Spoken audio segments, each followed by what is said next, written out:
Kamu pernah nggak mikir, kenapa ya ada cowok yang kayaknya nggak ganteng-ganteng amat tapi cewek-cewek tuh demen banget sama dia? Aku tuh dulu sempet mikir jawabannya karena dia punya faktor X. Tapi setelah dipikir-pikir, faktor X itu apa sih? Kayak nama obat cuci piring kan, misterius banget. Nah, kali ini kita nggak bahas faktor X, tapi kebiasaan sederhana yang diam-diam mematikan. Ini bukan teori kosong ya, ada campuran filsafat stoikisme, biar kelihatan pinter dikit, dan psikologi modern. Tapi santai aja, aku juga nggak seberat buku kuliah, jadi ini kayak ngobrol ringan sambil ngopi, tapi isinya lumayan bikin mikir. Oh ya, disclaimer dulu nih, kita nggak ngajarin kamu buat manipulasi orang. Ini cuma tentang jadi versi terbaik dari dirimu sendiri sambil tetap santai ya. Soalnya, kalau niatnya dari awal udah buat nyulik hati orang, biasanya malah kebalikannya. Jadi, fokus aja ke kebiasaan yang bikin kamu lebih enjoy sama hidup dan efeknya bakal ngikut sendiri. Penasaran apa aja kebiasaannya? Jangan buru-buru scrolling. Dengerin baik-baik ya. Soalnya nanti di poin terakhir ada yang mind-blowing. Jadi, kencengin headset kamu, siapin camilan, dan yuk kita bahas poin pertama. Ngomong-ngomong, coba deh kasih tahu di kolom komentar, menurut kamu cowok kayak apa yang paling menarik? Siapa tahu jawaban kamu nanti malah bikin konten ini lebih seru lagi. Tapi jangan bilang, cowok yang rajin nyuci piring. Ya, itu terlalu personal buat aku. Hehehe. 1. Mulai obrolan dengan cara yang seru dan positif. Nah, ini nih, langkah pertama yang sering diremehkan, tapi efeknya dahsyat. Kalau kamu mau bikin kesan pertama yang beda, cobalah mulai obrolan dengan nada yang fun dan positif. Jangan langsung nanya, udah makan belum? Itu tuh kayak template chat dari zaman dinosaurus. Contoh gampangnya, pas kamu ketemu orang baru, coba mulai dengan sesuatu yang bikin senyum. Kayak gini, aku serius deh, kaos kamu itu warnanya kayak langit waktu aku patah hati. Absurd banget, tapi orang tuh bakal lebih ingat kamu daripada yang cuma bilang, "Hai, kenapa sih ini penting?" Karena menurut psikologi, kesan pertama itu ngaruh ke cara orang melihat kamu selanjutnya. Kalau awalnya udah bikin mereka senyum atau bahkan ketawa kecil, itu artinya kamu udah bikin hubungan emosional di detik pertama. Ini juga nyambung ke filsafat stoikisme loh. Di stoikisme ada konsep tentang mengendalikan emosi diri dan orang lain. Dengan mulai obrolan yang positif, kamu nggak cuma bikin orang lain nyaman, tapi juga melatih dirimu buat melihat dunia dari sudut pandang yang lebih ceria. Tapi ingat, ini nggak berarti kamu harus jadi badut. Ada bedanya antara fun dan berlebihan. Jangan sampai orang mikir kamu lagi stand up di tengah obrolan biasa. Kuncinya adalah jadi autentik, tetap jadi diri sendiri, tapi dengan sedikit sentuhan humor. Kalau nggak percaya, coba aja. Nanti kamu bakal sadar energi positif di awal obrolan itu ibarat senjata rahasia. Dan hey, kalau berhasil, jangan lupa ceritain di komentar ya. Siapa tahu kamu malah punya tips-tips unik lain yang bisa aku curi buat konten berikutnya. Lanjut ke poin berikutnya. 2. Gunakan godaan yang berlebihan, tapi tetap elegan. Ini mungkin terdengar aneh, tapi percaya atau enggak, menggoda itu adalah seni. Dan seni itu kadang perlu dilebih-lebihkan. Eits, bukan berarti kamu harus jadi kayak orang sok-sokan pamer. Ini lebih ke teasing yang lucu dan playful, tapi cukup over the top sampai orang lain nggak tahu kamu serius atau bercanda. Misalnya gini, kamu lagi ngobrol sama cewek yang baru kamu kenal, terus dia bilang, "Aku suka banget kopi." Jawaban standar, "Oh ya, aku juga suka kopi." Tapi jawaban ala seniman teasing, "Kopi? Wah, fix kamu ini pasti agen rahasia Starbucks yang lagi nyamar." Apa yang terjadi? Dia bakal ketawa kecil, mungkin sambil bilang, nggak gitu juga kali. Dan di momen itu, kamu udah bikin suasana jadi lebih cair. menurut psikologi, teasing yang elegan itu menunjukkan rasa percaya diri. Karena nggak semua orang bisa main-main dengan kata-kata tanpa terlihat seperti lagi nge-push. Plus ini ngasih kesan kalau kamu nggak terlalu serius sama diri sendiri. Santai aja, hidup kan udah cukup ribet. Nah, di stoikisme ada satu pelajaran penting. Jangan terlalu terikat sama hasil. Godaan yang berlebihan ini bukan tentang memenangkan hati seseorang, tapi tentang menikmati prosesnya. Kalau mereka nangkep vibes kamu, bagus. Kalau enggak, ya enggak apa-apa juga, hidup terus berjalan. Jadi, mulai sekarang, coba latih kemampuan menggoda kamu dengan cara yang playful. Tapi ingat, ini bukan izin buat jadi creepy ya. Elegan itu penting. Kalau bingung, tulis contoh gombalan absurd kamu di komentar deh. Siapa tahu kita bisa bikin kompetisi teasing terbaik. 3. Ciptakan lingkungan aman untuk flirty dan santai. Pernah nggak sih kamu ngobrol sama seseorang yang bikin kamu ngerasa bisa jadi diri sendiri, santai, nggak jaim dan nggak takut salah ngomong? Nah, itu karena mereka berhasil menciptakan safe space. Dan kalau kamu bisa melakukan ini, daya tarikmu bakal otomatis naik tanpa perlu usaha berlebih. Caranya gimana? Mulailah dengan nggak ngejudge. Kalau dia cerita hal-hal yang konyol, nggak usah buru-buru kasih kritik. Sebaliknya, respons dengan sesuatu yang playful. Contoh, dia bilang, aku tuh suka banget nyanyi di kamar mandi. Alih-alih bilang, serius? Coba jawab, wah, berarti tetanggamu beruntung banget punya konser tiap pagi. Kunci di sini adalah bikin mereka merasa diterima apa adanya, karena pada dasarnya, manusia itu suka sama orang yang bikin mereka nyaman. Kalau kamu bisa ngasih ruang buat mereka berekspresi tanpa rasa takut, mereka akan lebih terbuka. Dan ya flirty vibes itu bakal muncul dengan sendirinya. So ini juga ada hubungannya sama stoikisme. Di filsafat ini ada konsep tentang logika versus emosi. Kamu diajak buat mengendalikan emosimu sendiri, tapi sekaligus memahami emosi orang lain. Jadi, kalau mereka mulai lebih flirty atau santai, jangan buru-buru bereaksi berlebihan. Santai aja, nikmati momen. Kadang, orang yang paling nyaman kita ajak ngobrol itu, ujung-ujungnya jadi teman curhat tentang gebetan mereka. Yup, kamu cuma jadi support system. Tapi setidaknya kamu udah membuktikan satu hal penting.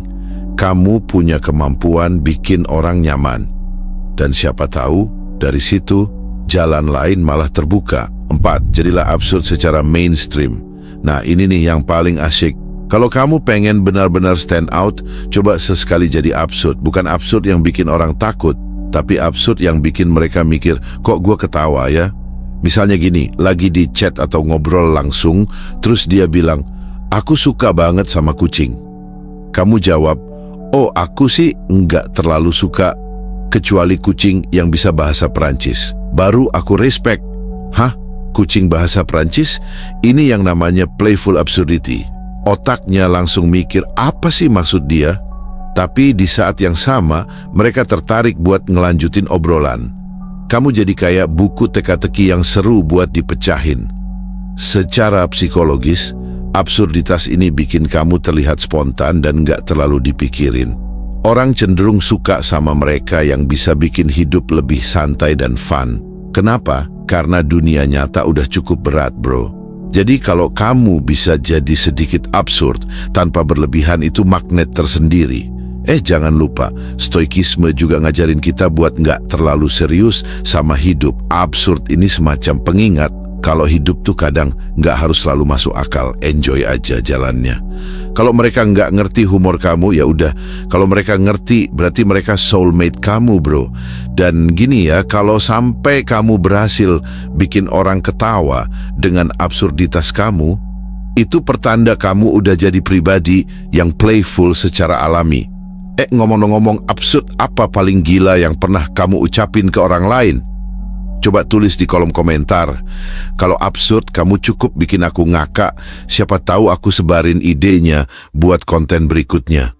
Oh, dan jangan lupa subscribe ya, soalnya kalau kamu nggak subscribe, aku bakal sedih. kayak kucing yang nggak bisa bahasa Perancis. Lanjut. 5. Gombal ke dunia, bukan ke satu orang aja. Ini rada unik ya.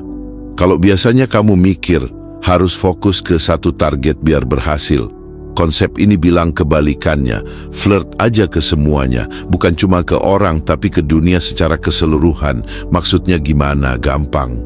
Coba deh, setiap kali kamu berinteraksi sama orang, kasih energi yang positif. Senyumin orang asing di jalan, lempar candaan kecil ke barista waktu pesen kopi, atau bahkan ngobrol santai sama kucing tetangga. Prinsipnya, anggap dunia ini kayak ruang obrolan besar, dan kamu lagi asik nyapa semua orang di dalamnya. Secara psikologi, ini bikin kamu kelihatan percaya diri dan approachable. Karena siapa sih yang nggak tertarik sama orang yang kayaknya nyaman banget sama dirinya sendiri? Ini juga bakal bikin energi kamu kerasa beda. Orang nggak cuma lihat kamu sebagai seseorang yang nyenengin, tapi juga sebagai sosok yang hidup. Nah, Stoikisme punya ajaran penting di sini. Hidup di saat ini. Dengan menggombal ke dunia, kamu lagi melatih diri buat fokus pada momen yang sedang terjadi. Kamu nggak peduli sama hasil akhirnya, nggak terlalu ngarep respons tertentu, dan itu yang bikin aura kamu makin kuat. Tapi ada twistnya nih. Kadang waktu kamu terlalu santai dan fun, dunia malah ngeprank balik. Kayak waktu aku coba sok asik ngobrol sama kasir minimarket, terus dia balas dengan muka datar, mau pakai plastik atau enggak? Ya udah, kadang dunia nggak butuh gombalan kamu juga, dan itu nggak apa-apa. Intinya, jangan terlalu serius. Gombalin dunia itu kayak bercermin. Yang penting, kamu senyum duluan, urusan pantulannya belakangan. Kalau nggak ada respons, well, minimal kamu udah bikin hidup sendiri lebih seru. 6. Punya bahasa tubuh yang santai dan terbuka. Oke, bayangin ini, kamu lagi duduk di kafe, terus ada orang di seberang yang kelihatannya menarik, tapi dia duduk dengan posisi yang, ya ampun, kayak udah dipecat dari kerjaannya. Bahu bungkuk, tangan disilang, muka cemberut. Kira-kira kamu mau nyapa duluan? Enggak kan? Nah, sekarang kebalikannya. Bayangin orang itu duduk santai, bahunya rileks, senyumnya ada, dan dia kayak nggak punya beban hidup. Bahkan kalau kamu nggak pengen nyapa, vibe dia tuh kayak udah ngajak ngobrol duluan cuman lewat postur tubuhnya. Ini bukan cuman soal kelihatan keren, ya. Bahasa tubuh yang santai itu kayak kode tak kasat mata yang bilang ke orang lain, "Hey, aku nyaman sama diriku sendiri dan kamu juga bakal nyaman kalau di sekitarku." Secara psikologi, ini namanya non-verbal communication. Orang lebih gampang percaya dan tertarik sama mereka yang punya bahasa tubuh terbuka. Jadi, duduk santai, jangan terlalu tegang, dan biarkan tubuhmu kayak bilang, aku di sini buat menikmati momen. Di Stoikisme, ada satu pelajaran penting. Kendalikan apa yang bisa kamu kendalikan. Postur tubuh adalah salah satunya. Kamu nggak bisa kontrol gimana orang lain merespons kamu, tapi kamu bisa kontrol bagaimana kamu menampilkan diri. Kadang, meskipun bahasa tubuhmu udah santai banget, tetap aja ada orang yang nganggep kamu lagi sombong atau nggak peduli. Ya udah nggak apa-apa. Ingat, kamu nggak bisa nyenengin semua orang. Yang penting, kamu udah bikin dirimu nyaman duluan. Lagian, siapa sih yang betah hidup kayak patung? 7. Nyaman sama skenario terburuk. Ini serius ya. Kalau kamu mau punya daya tarik yang kuat, kamu harus belajar satu hal, nyaman sama kemungkinan terburuk. Kenapa? Karena rasa takut itu yang sering bikin kita kelihatan tegang atau terlalu berusaha waktu berinteraksi. Misalnya gini, kamu lagi ngobrol sama orang yang kamu suka. Di kepala kamu udah muncul pikiran-pikiran kayak, aduh kalau dia nggak ketawa gimana? Atau, kalau aku salah ngomong, dia bakal ilfil nggak ya? Hasilnya, kamu jadi terlalu mikir. Dan orang bisa ngerasain itu loh. Sekarang coba pikirin skenario terburuk. Misal, kamu bikin lelucon, terus dia nggak ketawa. Ya udah, nggak apa-apa. Dunia nggak bakal meledak gara-gara itu. Kalau kamu salah ngomong, ya minta maaf aja. Selesai. Stoikisme ngajarin kita buat menerima hal-hal yang di luar kendali kita. Dalam hal ini, respon orang lain adalah hal yang nggak bisa kita atur, tapi yang bisa kita kendalikan adalah bagaimana kita bereaksi. Kalau kamu bisa santai bahkan di situasi terburuk, itu bikin kamu kelihatan lebih menarik. Kenapa? Karena kamu ngasih kesan, aku ini manusia yang nggak gampang goyah. Kadang skenario terburuk malah nggak terjadi. Kamu udah panik duluan, ternyata mereka nggak masalah sama sekali. Tapi lucunya, waktu kamu akhirnya nggak peduli sama hasil, orang malah jadi makin penasaran sama kamu. Seolah-olah mereka mikir, kok dia santai banget ya?